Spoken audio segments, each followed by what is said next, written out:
Tracy, the Jellyfish Queen, and today I'm going to be doing a video talking about Planeswalkers Part 2. I've already done Part 1, which I listed in the description bar below. I don't talk about every Planeswalker in here, that's why I'm breaking it up into parts, so if I don't mention your favorite, I've either mentioned it before or I'm going to in the future. And I love Planeswalkers. I mean, I have Super Friends EDH, and it's a ton of fun. Once I put a little bit more money into that deck, I will do an updated deck tech on that because I've now made it 4-color and the only deck tech on my channel is for 5-color. So the deck has changed a little bit. I just have to put money into that, but if you aren't keeping up with me, I'm in the process of moving in the future, so we're not really spending a lot of money right now on things that are not really essential, which includes magic cards. So let's get into it. So the first card I want to talk about is Nixilis. I love Nixilis. He's totally in Super Friends. I love him because his +1's really sweet. I mean, you draw a card and you lose life. I don't really care that much about losing life in the deck, and if you have like Super Friend builds, you probably don't really care either. 1 life is not really going to hurt you, and you do need like some card advantage. I find that with the deck, a lot of your deck is so heavily, if you have a Super Friends build or you're building Super Friends, it's so heavily revolved around cards that support your Super Friends, and so it doesn't leave a lot of room for things like card draw, because you just, so having a Planeswalker that does that is sweet. His -3, I use all the time. Destroy target creature. It's really freaking good. You need creatures to be destroyed because you want to protect your Planeswalkers as best as you possibly can, and Nixilis helps a lot with that. And then his -, I don't think I've ever ulted Nixilis. I don't think so. But it seems pretty good. I mean, target opponent gets an emblem. Whenever a player draws a card, they lose 2 life. It's not like the best emblem in the entire world, but it's not really the priority. I think his plus and his minus are really strong. So I think the ult, if you get it off, it's good, but it's probably not game threatening, depending. If you're building like a draw, type of deck, Nixilis is good to put in there, but if you're just playing for Super Friends, he's really good for those other abilities. Okay, then we have Jace, Unraveler of Secrets. I really like this card. I know so many people do not like it, but I have it in Super Friends. Again, as I was just saying earlier, having sort of draw abilities on your Planeswalkers is really important if you're building Super Friends. So, scry 1, then draw a card. His -2 is pretty good. The bounce ability, again, you really need things to protect your Planeswalkers, so Jace does that. I like it also too because it's return target creature. It's not target creature your opponent controls, because sometimes I'll like bounce my creatures. Or what's really sweet about this is bouncing tokens. I just think it's really funny if your opponent like Phyrexian rebirths and destroys all creatures, and then they make a token and then you return it to their hand. And then it just fizzles, which is awesome. And then his -, I mean, I've been told by a couple of people that it's probably a game changer, I would say, in like 1v1 games where it's probably close to game over at that point. Your opponent has to play really cautiously at that point, and they can kind of just get frustrated and then just kind of want to stop playing. So Jace is really sweet. Okay, then I have Teferi, Temporal Archmage. I love Teferi. Love him, love him, love him. I think he's definitely one of like the top Planeswalkers I would say that you really need in Super Friends. So the first, I really, really like this ability. You look at the top card of your library, you put, two cards in your library, you put 1 of them into your hand and 1 on the bottom of your library. Again, card advantage, I'm a fan of that. I'm also a fan of like uptick card advantage. I like it. His -, you untap up to 4 target permanents. This is really good with the Chain Veil. Just saying, because you Chain Veil and then you untap it. It's really good. It's also really good if you like have mana rocks like Soul Ring and then you do that and then you Chain Veil. That's really freaking sweet. And then -10, yes, I've gotten Teferi's emblem off before. You can activate loyalties anytime you can cast an instant, which is really sweet. Definitely, I would say totally like a game closer, like a game changer, because your opponent can play like a creature with instant speed and then you can destroy it with Nixilis or like bounce it with Jace or like something like that. So it's really, really sweet. Teferi's awesome. Okay, then we have a Planeswalker that I was told by so many people, they were like, why don't you put this in Super Friends? And then I finally got one and I'm so happy, and that is Sorin Markov. Let me tell you. Okay, first we'll talk about the +1. Okay, +2, sorry. He deals 2 damage to a creature player, you gain 2 life. A little bit of life gain, which I like. I think that is important in, EDH a little bit. But really, like, the main point of this card, his -3, your opponent's life total just becomes 10. Guys, really, really good.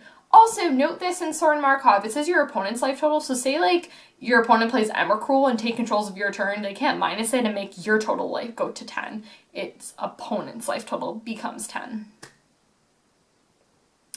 It's really, really good. It's really good when your opponent is at infinite life and then you make them go to 10 and then you just kill them. Really awesome. That, and then you control target player during that player's turn. That's great. That's a really sweet ability. However, not something I'm very concerned about. I'm really concerned about making your opponent's life become 10. In multiplayer EDH games, when you have just like a wall and a fortress of things, and then you're like, no, can't attack me. And then like, you make your opponent's life totals become 10. Yeah, that seems sweet. For you, not for other people. Okay, another card that I really like that a lot of people I think kind of slips through the cracks, and that is Kiora, the Crashing Wave. I really love Kiora. Her +1's really sweet because it's like one parental damage that one thing could deal to you. What's really good about this is if your opponent has like, say, a really overpowered commander or really overpowered creature, and that's their only thing, and they want to, you know, they're trying to one-shot your Planeswalkers, you can just say that, you know, that thing can't do damage to, it does sell, that would be dealt to and dealt by target permanent. Prevent all damage that would be dealt and dealt by target permanent. Okay, so like say their 20/20 swings into and attacks your Kiora. You're like, you do nothing. It's really good.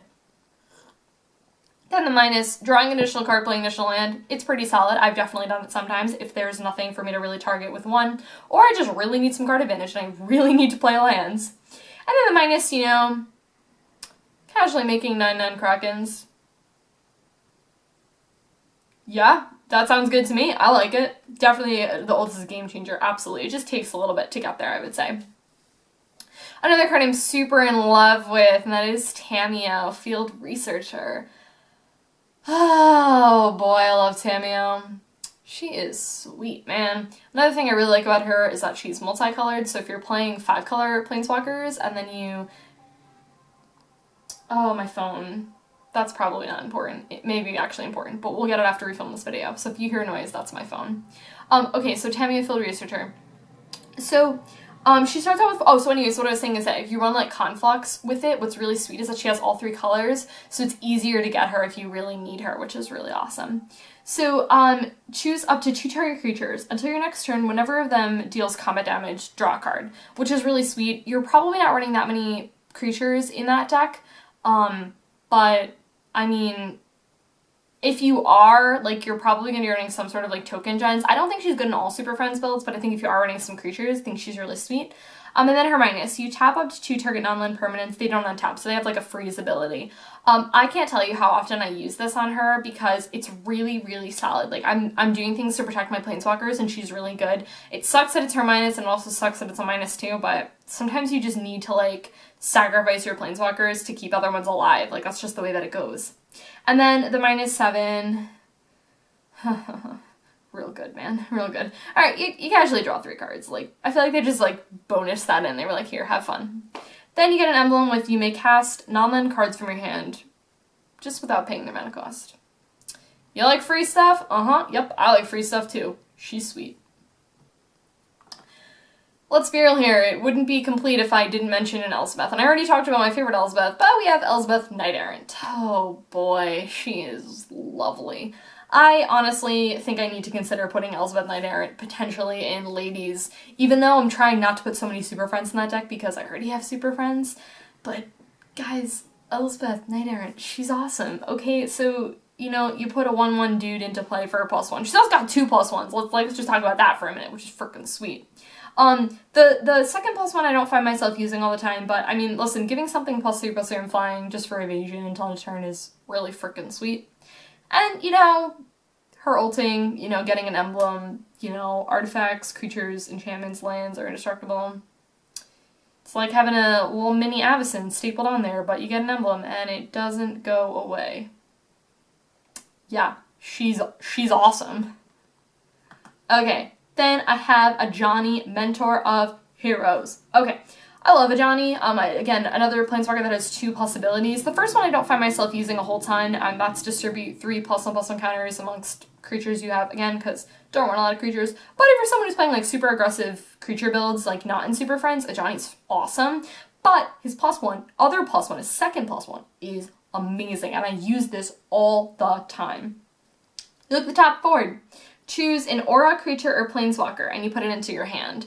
I'll do this all the time. That's why I think Ajani is really much better in creature builds, like heavy, not even just heavy creature builds, but where you are running creatures and you are running multiple other planeswalkers so that you have targets for those.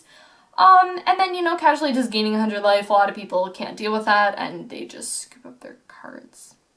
He's a really good support planeswalker, definitely with his other abilities, but he can just be a game changer if you just gain so much life and your opponent just can't do anything about it.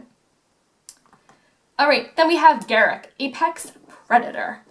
Oh boy, oh, I love Garruk. Oh, again, he's got 4 abilities too. It's like it's so fun. Like, you just get all the things, it's great. Okay, so +1, you know, destroy another target planeswalker. Planeswalker hate, really important. And it's not even just if you're playing against someone who's playing Super Friends, playing someone who just casually has planeswalkers. Like, in Paul's Karametra deck, he has like all the Elspeths, and then he has like a couple of Ajanis, so he has like 5 or 6 planeswalkers in the deck, which isn't a lot in comparison to 100 cards, but you know, sometimes he gets planeswalkers and I can't deal with them because I just don't have enough creatures to swing at them. So having a planeswalker that destroys with the planeswalkers is really sweet. Garruk's definitely an essential for that reason. But then his +1, you know, getting a dude with Death Touch, just an amazing blocker. Like, such a good thing to have a 3/3. It's also got Death Touch, so you're hopefully going to kill your opponent's creature. Then his minus, you destroy target creature, you gain life equal to its toughness, a little bit of life gain, plus you get to destroy a creature out of it. That's awesome. And then the minus, target opponent gets an emblem, so your opponent gets an emblem. With whenever a creature that you control attacks, it gets +5/+5 and trample until end of turn. So, you know, what's really sweet with this is this and Sorin Grim Nemesis, because then you make all those tokens, and then they get +5/+5 and have trample when they swing at that opponent. Garruk is just all around, just tons and tons of value. He does a ton of different things, all really relevant and really fantastic abilities. He's like one of my favorites.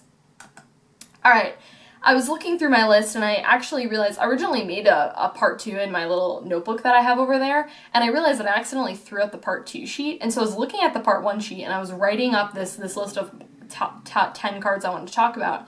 And I realized that I never mentioned a Gideon. So, I mean, we're talking about Gideon, Champion of Justice in here. And I know that there's so many people who just have a total man crush on Gideon. And I totally understand. And I so support that because Gideon's awesome. Gideon's just, like, really sweet. Like, I love when new Planeswalkers come out. I love when, like, new Gideons come out because I'm just like, oh, man, Gideon's so freaking sweet. Alright, cool. Gideon, Champion of Justice. So here's the deal, is when you're in Super Friends builds, the way that it should be run is you run, like, a ton of board wipes. So you, like, want to board wipe all the time, and you know, but sometimes you got like Gideon and you don't want to board wipe because then Gideon gets all those like loyalty counters on him. So he gets all those, so say your opponent has like 20 creatures, you know, Gideon gets like 20 loyalty counters. He's really, really good at multiplayer games when your opponents have like a ton of creatures. Also makes him really hard to kill because he's got so many loyalty creatures. Then his 0, you know, he becomes the typical kind of Gideon thing where he becomes a thing equal to the amount of loyalty counters. And you prevent all damage that would be dealt to him. Typical Gideon ability, but it's really sweet because the other ones are like set in stone where he becomes like a 4/4 or 5/5 or something, but he's just like, I become equal to the amount of loyalty counters I got. And then, you know, -15, you exile all their permanents. I mean, let's be completely honest here. This is when your opponent says, you've exiled everything, I can't do anything about that. And they scoop up their cards because they're like, what's the point of playing when I can't do anything? It's very rude, but it's very sweet. So, yeah guys, that was it for talking about Planeswalkers Part 2. I'll definitely be doing more of these in the future because they're just so fun and I love Planeswalkers. So, I will talk to you guys later. Bye!